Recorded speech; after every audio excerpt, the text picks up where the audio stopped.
Hello everyone, welcome back to my YouTube channel commerce only commerce. आज हम लोग admission of a new partner के अंतर्गत एक प्रैक्टिकल प्रॉब्लम बना के चलेंगे। ठीक है, बहुत ही अच्छा प्रॉब्लम है, बहुत ही इजी प्रॉब्लम है। इससे पहले भी मैंने एडमिशन ऑफ पार्टनर से रिलेटेड बहुत सारे वीडियो मैंने अपलोड किया। अगर आप लोगों ने नहीं देखा तो उसे जरूर जरूर जाकर देख लीजिएगा, जिससे कि एडमिशन ऑफ पार्टनर से रिलेटेड जो भी कंसेप्ट है, जैसे कि जर्नल एंट्री किस तरह से बनता है, रिवोल्यूशन अकाउंट किस तरह से बनता है, पार्टनर्स कैपिटल अकाउंट किस तरह से बनता है, और हम लोग न्यू बैलेंस शीट यानी कि after admission of the new partner के समय बैलेंस शीट किस तरह से बनाकर चलते हैं, इसी रिलेटेड जो भी आपका प्रॉब्लम है वो सारा प्रॉब्लम आपका सॉल्व हो जाएगा। ठीक है, और अगर एग्जाम में आएगा तो इसे आप अच्छी तरह से अटेम्प्ट भी कर पाओगे। ठीक है, तो चलो हम लोग स्टार्ट करते हैं एडमिशन ऑफ न्यू पार्टनर का एक प्रैक्टिकल प्रॉब्लम।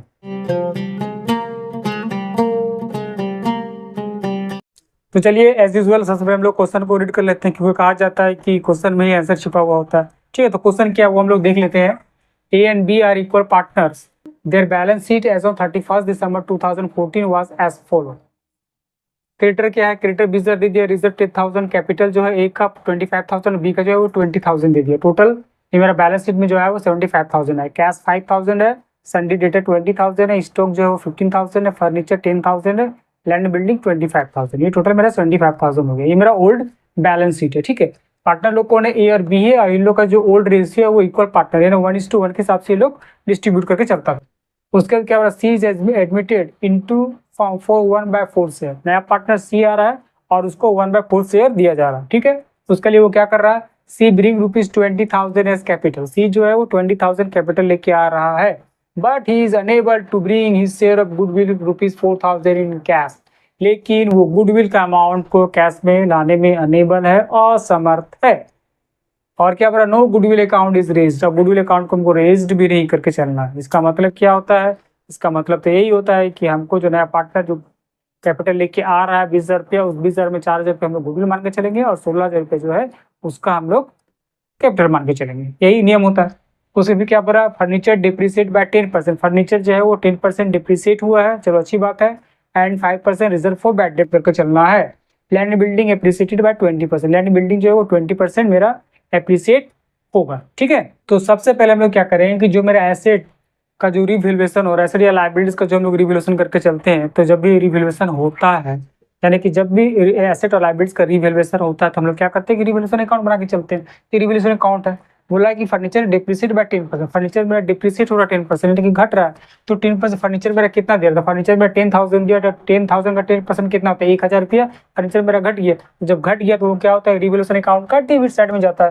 यानी यहाँ पे लिख देंगे टू फर्नीचर अकाउंट करके 1,000 रुपये यहाँ पर हम लोग लिख दिए। हम लोग जानते हैं कि जब भी कोई भी एसेट का वैल्यू अगर घटता है तो उसको हम लोग क्या करते हैं, रिवैल्यूएशन अकाउंट को डेबिट साइड में लिखते हैं, और बढ़ता है तो उसको हम लोग क्या करते हैं, क्रेडिट साइड में लिखते हैं। लायबिलिटीज का जो कंडीशन होता है बिल्कुल उसका जस्ट उल्टा होता है, यानी कि लायबिलिटीज अगर कोई घटता है तो उसको रिवैल्यूएशन अकाउंट क्रेडिट साइड में लिखते हैं, और बढ़ता है तो उसको हम लोग डेबिट साइड में लेके चलते हैं। ठीक है, तो उसका क्या बना कि 5% रिजर्व फॉर बैड डेट। हम लोग को 5% करना है bad reserve for bad date. ठीक, इस पर निकलता है, डेटर पर निकलता है। तो डेटर मेरा 20,000 है, 20,000 का 5% कितना होता है, 1,000 रुपया होता है। इसको हम लोग क्या करेंगे, इसको भी हम लोग रिवैल्यूएशन अकाउंट का डेबिट साइड में लिख देंगे, to reserve for bad debt. कितना होगा, 20,000 का 5% 1,000 रुपया। ठीक है, उसके बाद क्या बना, land and building appreciated by 20%। Land and building जो है वो 20% बढ़ गया, मतलब रिवैल्यूएशन अकाउंट का क्रेडिट साइड में by land and building 20%। Land building कितना था, 25,000 था, 25,000 का 20% कितना होता है, 5,000 रुपया। ये 5,000 बढ़ गया। ठीक है, खेल खत्म। रिवैल्यूएशन अकाउंट में और भी कुछ नहीं, इसका खाता क्लोज कर देंगे।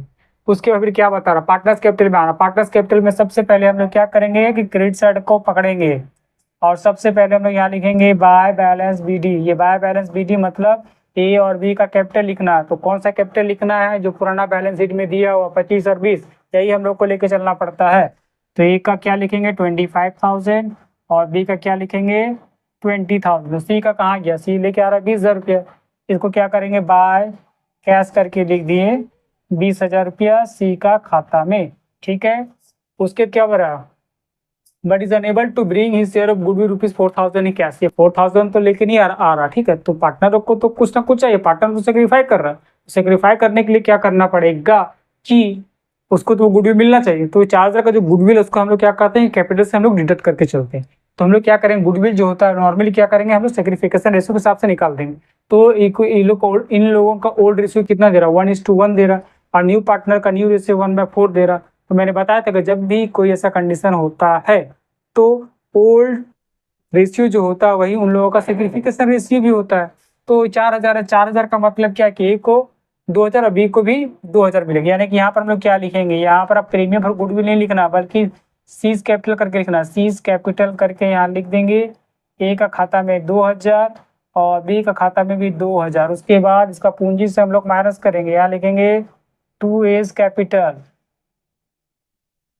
ए को दिया 2,000 रुपया और 2 बीस कैपिटल, बी को भी दिया ये 2,000 रुपया। यही है इसका बनाने का प्रोसेस, ठीक है। उसके बाद और कुछ है, उसके बाद देखो यहाँ पर रिजर्व दे रहा 10,000 रुपया।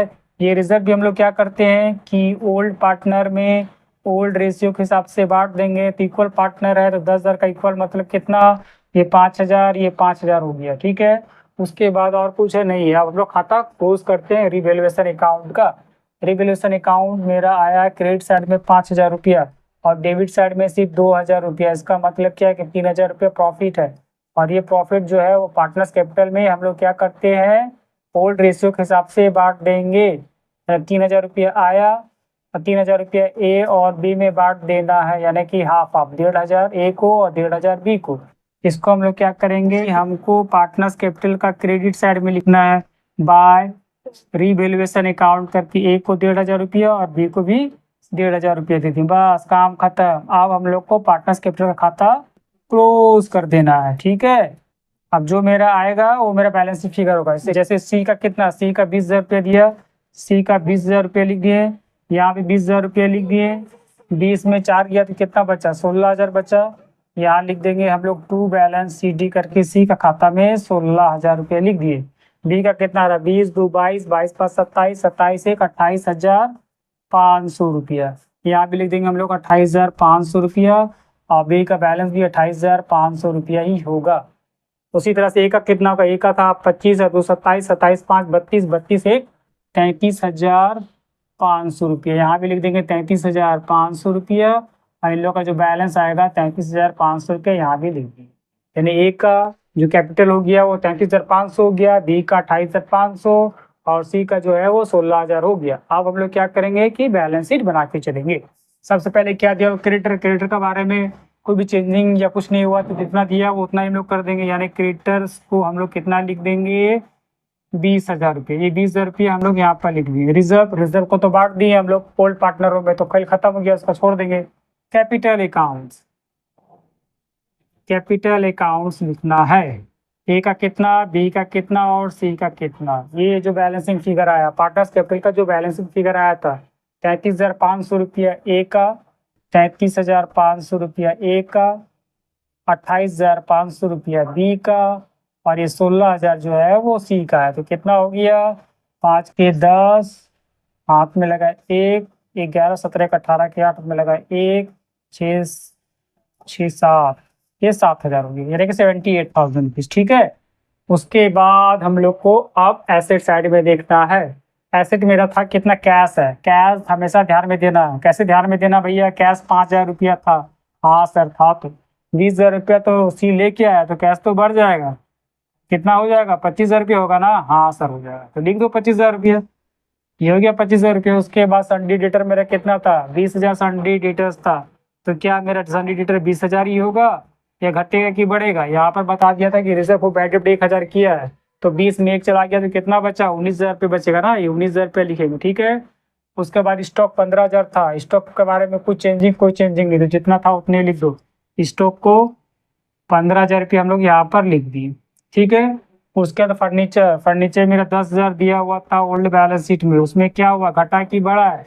फर्नीचर जो है 10% घट गया तो 1,000 घट गया, यानी फर्नीचर 10 में से 1 गया तो कितना बचा, 9,000 लिख देंगे। उसके बाद लैंड बिल्डिंग कितना था, लैंड एंड बिल्डिंग मेरा था 25,000 और बढ़ कितना गया 5,000, तो कितना हो जाएगा, ये मेरा 30,000 हो जाएगा। उसके बाद इसको हम लोग क्या करना है, जोड़ देना है। 78 और 20 कितना होता है, 98,000, ठीक है। तो इधर कितना आएगा, 30 और 25 55 55 60 70 70 80 80 89 और 98,000, यानी इधर भी मेरा आ गया 98,000 रुपीज, यानी कि मेरा एसेट और लायबिलिटीज दोनों मिल गया। इसका मतलब है कि मेरा बैलेंस सही हो गया, सब कुछ सही हो गया। ठीक है, समझ में आ गया। अगर वीडियो अच्छा लगे तो प्लीज़ इसे लाइक करना, सब्सक्राइब भी करना और अपने फ्रेंड लोग को शेयर करके भी चलना। मिलते हैं फिर इसी तरह का वीडियो लेके, तब तक आप लोग प्रैक्टिस करते रहिए। बाय।